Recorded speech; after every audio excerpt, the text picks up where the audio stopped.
Eric Holder has been getting a lot of criticism for Fast and the Furious. Now, we've already broken that down for you. It was a terrific Fortune magazine article explaining how that's nonsense. ATF had no program to purposely take guns that were U.S. guns, that were the government's guns, give them to dealers who would then give them to the Mexican drug cartels and try to trace them. That was the original idea behind the so-called Fast and Furious program that created the controversy. It turns out no such thing existed.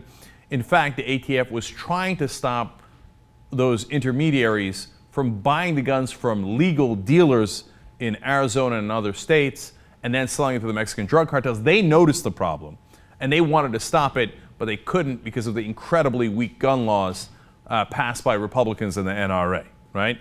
So that's not really the issue. Now, Eric Holder's been held in contempt for that, but I actually hold him in contempt for something else. And that's what I'm calling the slow and the listless program, which is him going after, or in reality, not going after the top banks in this country.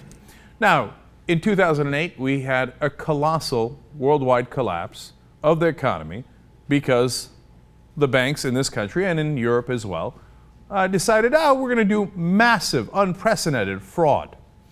We're going to package up these toxic assets. They're called toxic assets. And we're going to sell them to people as if they're perfectly good AAA rated assets that you should absolutely put your pension money into.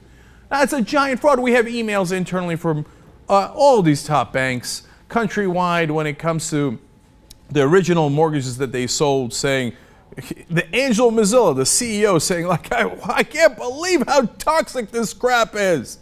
And meanwhile, he goes out into the public, oh, it's terrific, go ahead and buy away. Goldman Sachs, you've got the internal emails saying that they're using their clients as Muppets and they're ripping their eyeballs out, etc. It's a giant scam.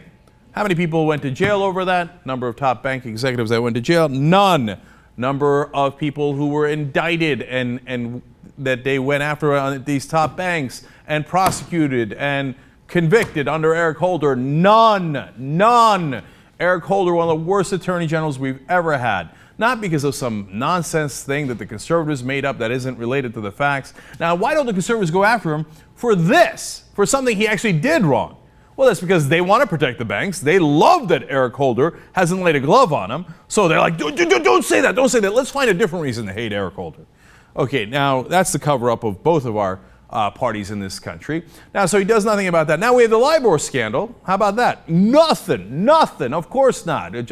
Here's what Eric Holder loves to do, sit on his hands. God, he's like, oh my God, oh, my hands are so nice and warm after I put them under my buttocks. Oh, I love sitting on my hands. So now Richard Eskow reporting in Huffington Post that he's got a couple of sources that talk about the Mortgage Fraud Task Force. Now, this is the one that New York State Attorney General Eric Schneiderman was appointed to. Now, that guy was actually doing a great job in going after the banks. So they co-opt him and they said, don't worry, we got this national task force. We're going to give you Eric Schneiderman. You're going to go get him. And President Obama does a big announcement and press conference, etc. And then they say, oh, by the way, for the savings and loan crisis, even Republicans back then, for a much smaller crisis, assigned 1,000 federal agents to investigate. Here, Eric Schneiderman, you're lucky if you get 55.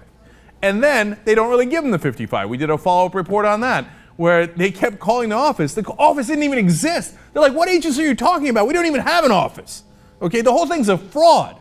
And now we find out through Eskow's reporting that those inside sources say that they range from frustration to extreme frustration at how little is being done. It's a joke. It's a joke on the American people. They're never going to investigate the banks. All right, one more quote from those sources. The other agencies have been working pretty hard on this effort, but it's justice's show, and they're not moving. So who's holding it up within the huge complex of the federal government? It is the Justice Department, run by Eric Holder, the slow and the listless. The guy who promises, I will never do anything about the banks. He doesn't promise that in press conferences. He promises it through his actions.